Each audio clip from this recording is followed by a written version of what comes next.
এয়া আমাৰ মধিয়াম খোৱা দিন। এয়া আপোনালোকে দেখিছে ৰ'ব ৰ'ব নিচিবি। এয়া আমাৰ দেখিছে মধিয়াম গছ, আমাৰ লোকেল মধিয়াম দেই। ৰ'ব ৰ'ব এজনে ছিঙি আছে, মই ছিঙাটো দেখুৱাম আপোনালোকক।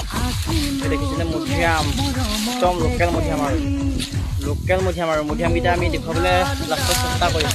এইজোপা দেখিছে লোকেল মধিয়াম আৰু আমাৰ মানে সৰুকেইটা আছিলে লোকেল মধিয়াম। চাওকচোন কেনেকুৱা লোকেল মধিয়াম, মানে এইটো কোনো সাৰ দিয়া নাই, একো মানে নিজে হোৱা, কোনো ৰোৱা নাই না। আমাৰ লোকেল মধিয়াম আমি এতিয়া আজি গৰমত বোলো বতৰটো শুই দিছে, সিহঁতকো বোলো ব'লা মধিয়াম জোপাকে চাওঁ। আমাৰ মধিয়াম জোপা দেখিছে মানে কোনো সাৰ যাব দিয়া নাই দেই। এতিয়া আমাৰ এজনে মধিয়াম ছিঙিব গৈছে, চিং এয়া দেখুৱাইছোঁ ৰ'ব। এয়া পুৰা মধিয়াম গছত হামলা দি দিছে, মানে আজি এটাও নাপাওঁ আৰু চব খাই আদায় কৰি দিম। মানে সেইটো মুঠতে আহিছিলোঁ, মানে পুৰা দুইটা বান্দৰৰ কথা